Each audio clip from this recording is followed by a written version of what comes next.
와 관련해서 요소요소의 검찰이 작동을 하고 있는 게 우병우란 사람이 이제 등장을 하죠.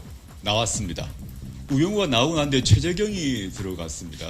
최재경이 들어갔다가 지금 뭐 사표를 냈다라고 하는데 그것도 자꾸 사람이 관심을 갖게 되죠. 검찰총장이나 법무부 장관보다 민정수석에 대한 관심이 높아지고 있고 그들의 거취가 매우 중요한 것 같은 판단을 이제 시민들이 알게 됐습니다. 법학 전문가도 아닌 사람들이. 그럼 이게 어떤 배경에서 그런가 문제가 있고 한편으로는 이제 청와대가 아닌 바깥에 있는 검찰이 과거에는 계속 민정수석인의 눈치를 막 보다가 우병우에 대한 수사도 하지 아니하고 뭐 박근혜 대통령에 대해서는 뭐 전혀 언감생심이다가 지금은 갑자기 막 전면적 공격으로 들어갑니다. 이건 또 왜 이러지? 이런 생각을 할 수 있습니다. 이런 단순한 질문으로부터 말씀드리겠습니다. 우리 이제 대한민국 검찰의 역사란 거는 1954년에 형사소송법이 만들어지는데 아주 옛날 얘기입니다만 54년 때 우리나라 입법자가 당시에 경찰은 일본 순사들 출신이었기 때문에 이 일본 순사들이 한국 경찰을 맡게 되니까 이 일본 순사 출신의 경찰들을 통제하겠다는 판단에 기초해서 법률가 집단을 인 검사를 동원해서 경찰을 지휘하도록 구조화했습니다. 그게 수사 지휘권이라는 것입니다. 그래서 이제 그때부터 지금까지 물론 2007년에 형소법 개정이 있었지만 지금까지 검찰이 한 2,000명 됩니다. 우리나라에. 그다음에 검찰 내부에 독자적 수사 인력이 있습니다. 검찰 수사관이라고 통상 부르는 지금 한 5,600명 정도 있는 걸로 알고 있습니다. 검사는 검사 더하기 검사 내에 있는 독자적 수사 인력 외에 전체 경찰, 특경찰 중에서 이제 수사경찰이라고 할 수 있는데 그걸 지휘할 수 있는 권한을 갖고 있습니다. 아주 막강한 수사와 관련해서는 가장 강력한 힘을 가지고 있는 거죠. 그러다가 이제 그건 지금까지 유지되고 있는 거고 또 중대한 변화 하나가 뭐냐면 1972년 유신헌법이죠. 유신헌법 때 그전에 없었던 조항 하나가 헌법에 들어갑니다. 그게 뭐냐 하면 영장 청구권, 즉 압수수색 그다음에 체포, 구속, 이런, 이제 강제 처분이죠. 강제 수사와 관련된 영장 청구권을 오직 검사만이 갖는다는 조항을 72년 유신헌법에 넣었는데 그걸 넣은 사람이 누구냐? 최근에 많이 이름이 오르고 있는 김기춘 검사입니다. 요소요소에 이제 이런 게 있는데 이게 다 등장인물이 이제 다 제가 오늘 할 얘기하고 관련이 있습니다. 어떻게 이제 이런 역사가 어떤 말을 해주냐 하면 1970년대까지만 하더라도 한국의 검찰 선발 인원은 1년에 사법시험 정원이 심지어 5명 뽑는 경우도 있었습니다. 노무현 대통령이 뽑힐 때 한 40명, 50명 정도 뽑은 걸로 알고 있습니다. 그때마다 이제 편차가 있었는데, 즉 이 말씀은 70년대까지 60, 70년대 검사가 된다는 얘기는 그 자체로 귀족이 되는 것입니다. 이게 지금의 검사하고 다른 것입니다. 김기춘 검사 당시 청년 김기춘 검사가 뽑힌 순간 전국에서 한 5명밖에 안 되는 거죠. 그리고 그는 엄청난 정권의 총애를 받습니다. 법률가가 몇 명 안 되고 똑똑한 사람이라는 거 외에 그냥 검사가 되는 순간. 그래서 실제 여러분들이 저 연배가 비슷한 분은 아시겠습니다만은 70년대, 80년대 때 법대 출신 중에서 선보는 대상에서 검사가 우위였어요. 다른 사람보다. 그냥 검사가 법률적 권한 외에 정치적, 사회적 권력이 더 많다고 보았기 때문에 혼인 시장에서 더 가산점을 받았던 거죠. 지금은 이제 많이 빠졌습니다. 실제 그랬습니다. 그래서 이런 식으로 극도의 극소수를 당시 권위주의 정권은 극소수의 검사를 뽑아서 그에게 막강한 힘을 주고 그 소수의 검사가 아까 말씀드렸습니다. 경찰을 지배하는 구조가 형성되었고 최근에 우병우가 과거 검사 시절을 회고하는 자기들 내부 토론문이 발표되었습니다만 초임 검사 때 지방경찰청장이 자기의 가방을 들어줬다. 이런 얘기를 한 바 있습니다. 이런 것이 구조화되고 그리고 이제 군사 독재가 들어서면 이른바 지금은 사라진 말이지만 육법당이 형성됩니다. 육사와 서울법대라는 그건 사실 이제 검사를 얘기합니다. 법대 출신 검사를 얘기하는데 육법당이 형성됩니다. 그래서 그것들이 지배 권력을 만들고 이 육범단과 관련해서 뭐 언론도 살짝 났습니다만 우병우는 뭐 사적으로는 저보다 한 2년 정도 후배인데 우병우의 에피소드가 있죠. 사법시험을 합격하자마자 당시에 그 전두환 정권 하입니다. 그때 항상 전두환 장군의 1년 육사 후배인 김진영 장군이라고 있었는데 그 민주화 운동이 거셀 때마다 이 김 장군이 친위 쿠데타를 한다는 소문이 계속 돌았는데 이 사람이 우가 사법시험을 합격하자마자 친구들한테 제안했던 것이 뭐냐, 빨리 이 장군 12기 김 장군 우리가 만나러 가자. 만나러 가서 우리가 도와드리겠다고 얘기하자 제안을 한 바 있습니다. 20대 그 얘기죠. 그러니까 김기춘이 왜 우병우를 아낄까? 이거는 다른 논리를 떠나서 저는 자신의 젊은 시절 모습을 그대로 보았다고 저는 생각합니다. 너무 잘 맞았을 거라고 생각이 듭니다. 너무 미시적인 얘기입니다만은 이게 검찰의 그냥 권력적 구조 외에 왜 지금 김기춘과 우병우라는 사람이 자꾸 부각되는가의 문제는 그런 미시적 개인사적인 관계가 있다고 봅니다. 그런데 어제가 이제 일주기가 됐던 YS가 이제 집권을 합니다. YS가 집권을 해서 쳐버린 게 하나이지 않습니까? 하나이를 쳐서 당시에 군사정권의 핵심적 비밀 조직 실세인 하나이를 다 정리해버립니다. 그리고 전두환 노태우를 감옥에 넣습니다. 그 상태에서 이 대한민국을 지배하는 권력 구조의 한 축이 완전히 무너지는데, 물론 이제 재벌도 있고 언론도 있고 합니다만 그 재벌은 돈을, 언론은 붓을 갖고 있지만 칼은 들고 있지 않은 집단이죠. 근데 총을 들고 있었던 군대란 집단이 힘을 잃어버립니다. 지금도 군부 쿠데타 저는 일어나지 못할 거라고 봅니다.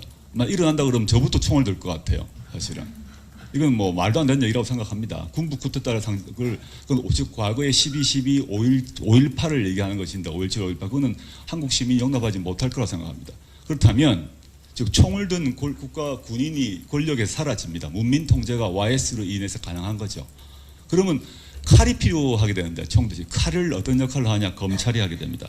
검찰은 군대가 없어진 상태에서 가장 군대와 가까운 조직 문화와 규율을 가진 집단이고 군대보다 훨씬 더 엘리트 집단으로 이루어진 조직입니다. 그래서 어린 시절에 머리가 공부를 잘하고 똑똑하고 자부심이 강하고 인정 욕망이 강하고 권력욕이 강한 사람들로 선발되고 그것들로 해서 철두철미한 상명하복 체제로 구조화돼서 훈련됩니다. 그리고 인사권을 통해서 이건 통제되는데, 아까 말씀드렸던 우병우가 왜 민정수석이 왜 중요한가의 문제는, 검찰 승진 문제는 검찰총장과 법무부 장관이 하고 있습니다만은 실제 핵심적으로는 청와대 민정에서 하기 때문입니다. 청와대 민정에서 법무부 검찰과 등등 물론 다 모든 정리 자료를 종합해서 봅니다만은 최종 낙점, 특히 이제 평검사까지는 하지 않습니다만은 검찰 인사의 핵심은 검사장입니다. 차관급. 검사장 인사가 모든 것의 핵심이고, 검사장이 실제 굳이 얘기하면 군대로 얘기하면 사단장이죠. 전투를 직접 이끄는 사단장, 연대 한 여단장 정도의 사람들이라고 보시면 됩니다. 이 인사를 누가 하는가가 검찰에서는 검사분들의 군이 낸 사람이 별다는 것이 목표로 한다면 검사로 입직하고 한 뒤에 검사의 꿈은 검사장이 되는 것입니다. 검사장 인사는 민정에서 한다고 보면 되죠. 그래서 우병우가 맨 처음에 검사장이 되고 난 뒤에 우병우는 84학번인데 학번으로 되고 난 뒤에 검찰 전체를 검찰 내부의 얘기지만 검사장 생리빨 7개를 뽑습니다. 자기보다 선배 7명을 7개를 그대로 뽑아서 다 자릅니다. 그리고 자기 사람들을 다시 먹고 그게 지금 얘기하는 우병우 사단이죠. 생리빨 뽑힌 7명은 바깥에 나가서 일을 갈고 있었겠죠. 자기가 충분히 될 수 있는 사람들이었는데 나가게 되었던 것이고요. 그 대신 갑자기 한 칸도 오르게 몇 칸도 오르게 된 사람들은 너무너무 고맙죠. 우병우가 충성을 다하게 됩니다.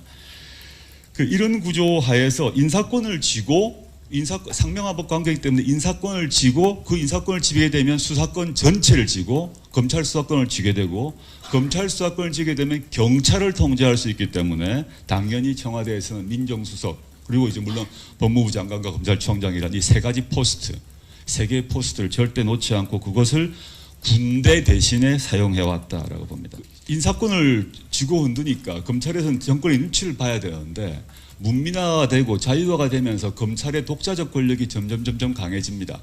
과거와 다르게. 즉 문민정부가 이루어지고 그 투표를 통해서 5년마다 정권이 바뀌지만 검찰에 입직하면 투표로 선출되는 조직이 아니기 때문에 정권이 바뀌더라도 크게 상관이 없어요. 그래서 검찰은 어떻게 하냐 하면 검찰의 기본 특성은 뭐냐 하면 죽은 권력과는 싸우고 산 권력에는 복종한다는 겁니다. 즉 정권 초기에 생생한 살아있는 권력과는 어떤 방식으로도 협조하고 그 산 권력을 위해서 모든 일을 칼을 닫습니다. 근데 자기에게 모든 혜택과 인사를 다 주었던 그 권력이 죽어간다 싶으면 바로 찌르기 시작합니다. 그건 이번만에 새로운 게 아니다. 과거 정부에도 그랬다는 것입니다. 지금 이제 이걸 전체 역사적으로 보면 항상 그래왔던 것, 특히 87년 민주화 이후에 이래왔던 것이고 지금보다 드라마틱한 방식으로 이루어지고 있다는 것이지 그 기본적 그 패턴, 그러니까 하이에나적 방식의 칼을 쓴다는 것은 차이가 없다라고 보고 있습니다. 그 지금 칼을 들이대고 있는 당시 뭐 이제 김수남 그 총장 같은 경우도 7, 8학번인데 이분이 그 뭐 총장 되려고 청와대에서 열심히 사인을 보내 총장이 된 겁니다. 총장 되고 그다음에 우병우하고도 관계가 나쁘지 않았어요. 그런데 이거 날려야겠다. 안 그러면 검찰 전체가 큰일 났다 하니까 바로 초강공을 나가는 거죠. 근데 초강공을 나가게 된 이유는 또 다른 이유가 하나 더 있는데요. 그건 개혁 방향과 관련이 있습니다만은 근래 들어서 이 박근혜 정권 하에서 검찰의 부패 비리가 터져 나옵니다. 아까 저는 집중된 수사 권한, 권력이 집중되어 있기는 반드시 부패하기 마련인데 진경준, 우병우 라인 사람인데 뭐 알다시피 감옥 갔죠. 그 외에도 많은 검사들이 이 권력 남용을 시작해가지고 과거 87, 80년대는 경찰이 사람을 조업해가지고 문제였습니다. 근데 그런 문제는 상당히 해결됩니다. 시민들이 맞고 안 살아요. 경찰 가서 한 대 맞고 참겠어요? 그런 문제는 상당 부분 해결됩니다. 물론 이제 아직 남아있지만 크게 해결되는데 검찰의 권한 문제와 전혀 통되지 민주화 이후에도 87년 정치적 민주화 이후에도 검찰 권력은 하나도 바뀌지 않았기 때문에 통제도 정권조차도 하지 못하기 때문에 부패가 일어났고 최근에 각종 사람들이 온갖 사건으로 터지면서 감옥 갔던 거죠. 그 상태에서 노무현 정부 시기부터 계속 뭐 학계, 저를 포함해 학계나 시민단체, 변호인, 변호사협회 등등에서 변호사단체에서 요구했던 것들이 바로 이른바 고비처입니다. 고비처를 주장했다가 노무현 정부 말기까지 갔다가 다 무산되었는데 이게 다시 뜨기 시작합니다. 그냥 검찰 부패가 부패와 비리가 뜨면 고비처가 바로 뜨게 돼 있고 그 국회에서 논의가 되기 시작하거든요. 근데 검찰에서는 고비처가 자기에게는 거의 저승사자라고 보면 됩니다. 어떻게든 막아야 되는데 고비처를 막으려면 자신이 칼질을 잘한다는 걸 보여줘야 됩니다. 즉 고비처를 막기 위한 방법이다라고 보고 있습니다. 고비처란 게 뭐냐? 고비처도 하나 뭐 수사기관이 똑같지 않느냐라고 볼 수가 있는데 고비처는 전혀 다른 구조로 설계되었던 것입니다. 고비처는 첫째, 관할에 있어서 어떤 관할을 갖고 있나 하면 쉽게 얘기하면 지금 공직자가 되게 되면 재산 등록을 하게 됩니다. 재산 등록을 할 의무가 있는 사람들에 대한 수사를 맡는 검찰입니다. 그러니까 지금으로 얘기하면 뭐 특수본, 과거로 얘기하면 중수부 정도를 따로 띄는 건데 그럼 따로 떼어봤자 뭐냐 할 수 있지만 결정적 차이가 인사죠. 누가 인사를 하느냐. 검찰총장, 법무부 장관, 민정수석이 하는 게 아니라 여야, 즉 국회가 고비처장 또는 공수처장 이름은 다 섞여 있습니다. 여야 합의로 그 국회에서 임명합니다. 그럼 이 사람은 대통령 눈치를 볼 이유가 하나도 없습니다. 저는 만약에 고비처가 지난 노무현 정부 때 만들어졌다 한다면 박근혜 정권조차도 이런 일이 발생하지 않았을 것입니다. 박근혜 정권 초기에 최순실 날아갔을 거예요. 지금 현재 갖고 있는 검찰이 하고 있는 각종 수사 정보 갑자기 어제 생긴 거냐? 아닙니다. 벌써 캐비넷 안에 벌써 몇 년 전부터 가지고 있어요. 가지고 있다. 이걸 언제 쓸 것인가를 결정할 뿐입니다. 고비처가 만들어지게 되면 여야 합의로 만들어지기 때문에 그 정권의 눈치를 볼 필요 없이 그냥 그 공직자들을 치기 시작합니다. 그러면 이런 쌓이고 쌓였다 골마 터진 일 자체가 발생하지 않겠죠. 두 번째, 즉 검찰 자체를 쪼개서 제가 고비처라는 건 뭐냐면 검찰을 쪼개서 한 축, 즉 고위공직자에 대한 수사의 통제를 국회가, 즉 의회가 할 수 있다 이런 구상인 것이죠. 두 번째는 이제 민중적 그 국민적 통제인데 우리가 많이 한국 사람들이 좋아하는 미국 같은 경우는 우리식으로 얘기하면 검사장, 미국에서는 디스트릭트 어터니라고 하는데 DA인데요. 미국에서는 DA를 직선합니다. 우리로 얘기하면 서울고검장, 서울지검장을 서울시장 선거할 때 뽑습니다. 그러니까 선거표에 투표용지에 서울시장과 이 서울지검장이 있는 거죠. 이 사람은 당연히 대통령을 신경 쓸 필요가 없습니다. 다음 선거 때 서울 시민한테 자기가 뽑혀야 되기 때문에 칼날을 거기에 쓰는, 국민 신경 쓰고 칼을 쓰죠. 세 번째, 많이 얘기된 수사권 조정 문제로 경찰과의 관계를 재조정하는 것이라 보시면 되겠습니다. 시간이 다 된 것 같은데 제가 말씀드린 것은 이제 검찰개혁 문제는 지금 검찰은 아주 박수를 받는 듯이 보이지만 이 검찰을 그대로 두면 다음 정권 때 똑같은 일을 반복할 뿐이라고 저는 보고요. 저는 그 여러 가지 약간 고비처, 검사장 직선제, 수사권 조정 이런 문제가 있는데 가장 핵심은 저는 고비처에 있다. 즉 고비처의 요체는 의회 통제다라고 보고 있습니다. 이상입니다. 경찰을 지휘하도록 구조화했습니다. 그게 수사 지휘권이라는 것입니다. 그래서 이제 그때부터 지금까지 물론 2007년에 형소법 개정이 있었지만 지금까지 검찰이 한 2,000명 됩니다. 우리나라에. 그다음에 검찰 내부에 독자적 수사 인력이 있습니다. 검찰 수사관이라고 통상 부르는 지금 한 5,600명 정도 있는 걸로 알고 있습니다. 검사는 검사 더하기 검사 내에 있는 독자적 수사 인력 외에 전체 경찰, 특히 경찰 중에서 이제 수사경찰이라고 할 수 있는데 그걸 지휘할 수 있는 권한을 갖고 있습니다. 아주 막강한 수사와 관련해서는 가장 강력한 힘을 가지고 있는 거죠. 그러다가 이제 그건 지금까지 유지되고 있는 거고 또 중대한 변화 하나가 뭐냐면 1972년 유신헌법이죠. 유신헌법 때 그전에 없었던 조항 하나가 헌법에 들어갑니다. 그게 뭐냐 하면 영장 청구권, 즉 압수수색, 그다음에 체포, 구속 이런 이제 그 강제 처분이죠. 강제 수사와 관련된 영장 청구권을 오직 검사만이 갖는다는 조항을 72년 유신헌법에 넣었는데 그걸 넣은 사람이 누구냐? 최근에 많이 이름이 오르고 있는 김기춘 검사입니다. 요소요소에 이제 이런 게 있는데 이게 다 등장인물이 이제 그 다 제가 오늘 할 얘기하고 관련이 있습니다.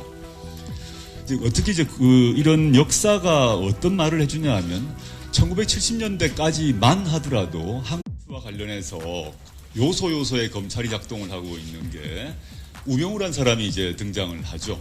나왔습니다. 우병우가 나오고 난 뒤에 최재경이 들어갔습니다. 최재경이 들어갔다가 지금 사표를 냈다라고 하는데 그것도 자꾸 사람이 관심을 갖게 되죠. 검찰총장이나 법무부 장관보다 민정수석에 대한 관심이 높아지고 있고 그들의 거취가 매우 중요한 것 같은 판단을 이제 시민들이 알게 됐습니다. 법학 전문가도 아닌 사람들이. 그럼 이게 어떤 배경에서 그런가 문제가 있고 한편으로는 이제 청와대가 아닌 바깥에 있는 검찰이 과거에는 계속 민정수석인의 눈치를 막 보다가 우병우에 대한 수사도 하지 않냐고 박근혜 대통령에 대해서는 전혀 언감생심이다가 지금은 갑자기 막 전면적 공격으로 들어갑니다. 이건 또 왜 이러지? 이런 생각을 할 수 있습니다. 이런 단순한 질문으로부터 말씀드리겠습니다. 우리 이제 대한민국 검찰의 역사란 거는 1954년에 형사소송법이 만들어지는데 아주 옛날 얘기입니다만 54년 때 우리나라 입법자가 당시에 경찰은 일본 순사들 출신이었기 때문에 이 일본 순사들이 한국 경찰을 맡게 되니까 이 일본 순사 출신의 경찰들을 통제하겠다는 판단에 기초해서 법률가 집단을 검사를 동원해서 한국의 검찰 선발 인원은 1년에 사법시험 정원이 심지어 5명 뽑는 경우도 있었습니다. 노무현 대통령이 뽑힐 때 한 40명, 50명 정도 뽑은 걸로 알고 있습니다. 그때마다 이제 편차가 있었는데, 즉 이 말씀은 70년대까지 60, 70년대 검사가 된다는 얘기는 그 자체로 귀족이 되는 것입니다. 이게 지금의 검사하고 다른 것입니다. 김기춘 검사 당시 청년 김기춘 검사가 뽑힌 순간 전국에서 한 5명밖에 안 되는 거죠. 그리고 그는 엄청난 정권의 총애를 받습니다. 법률가가 몇 명 안 되고 똑똑한 사람이라는 거 외에 그냥 검사가 되는 순간. 그래서 실제 여러분들이 저 연배가 비슷한 분은 아시겠습니다만은 70년대, 80년대 때 그 법대 출신 중에서 그 선보는 대상에서 검사가 우위였어요. 다른 사람보다. 그냥 검사가 법률적 권한 외에 정치적 사회적 권력이 더 많다고 보았기 때문에 혼인 시장에서 더 가산점을 받았던 거죠. 지금은 이제 많이 빠졌습니다. 실제 그랬습니다. 그래서 근데 이런 식으로 극도의 극소수를 당시 권위주의 정권은 극소수의 검사를 뽑아서 그에게 막강한 힘을 주고 그 소수의 검사가 아까 말씀드렸습니다. 경찰을 지배하는 구조가 형성되었고 최근에 우병우가 과거 검사 시절을 회고하는 그 자기를 내무한 사람이 자꾸 부각되는가의 문제는 그런 미시적 개인사적인 관계가 있다고 봅니다. 그런데 어제가 이제 일주기가 됐던 YS가 이제 집권을 합니다. YS가 집권을 해서 쳐버린 게 하나이지 않습니까? 하나이를 쳐서 당시에 군사정권의 핵심적 비밀 조직 실세인 하나이를 다 정리해버립니다. 그리고 전두환 노태우를 감옥에 넣습니다. 그 상태에서 이 대한민국을 지배하는 권력 구조의 한 축이 완전히 무너지는데 물론 이제 재벌도 있고 언론도 있고 합니다만 그 재벌은 돈을, 언론은 붓을 갖고 있지만 칼은 들고 있지 않은 집단이죠. 근데 총을 들고 있었던 군대란 집단이 힘을 잃어버립니다. 지금도 군부 쿠데타 저는 일어나지 못할 거라고 봅니다. 일어난다 그러면 저부터 총을 들 것 같아요. 사실은 이건 뭐 말도 안 되는 얘기라고 생각합니다. 군부 쿠데타를 즉 과거의 12.12, 5.18을 얘기하는 것인데 5.17, 5.18 그거는 한국 시민이 용납하지 못할 거라고 생각합니다. 그렇다면 즉 총을 든 국가 군인이 권력에 사라집니다. 문민 통제가 YS로 인해서 가능한 거죠. 그러면 칼이 필요하게 되는데 총 대신 칼을 어떤 역할을 하냐 검찰이 하게 됩니다. 검찰은 군대가 없어진 상태에서 가장 군대와 가까운 조직 문화와 규율을 가진 집단이고 군대보다 훨씬 더 엘리트 집단으로 이루어진 조직입니다. 그래서 어린 시절에 머리가 공부를 잘하고 똑똑하고 자부심이 강하고 인정 욕망이 강하고 권력욕이 강한 사람들 내부 토론문이 발표되었습니다만 초임 검사 때 지방경찰청장이 자기의 가방을 들어줬다 이런 얘기를 한 바 있습니다.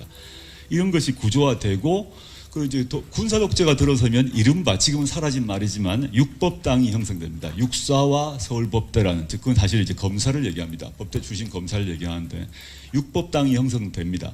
그래서 그것들이 지배 권력을 만들고 육법당과 관련해서 뭐 언론도 살짝 났습니다만 우병우는 뭐 사적으로는 저보다 한 2년 정도 후배인데 우병우의 에피소드가 있죠. 사법시험을 합격하자마자 당시에 그 전두환 정권 하입니다.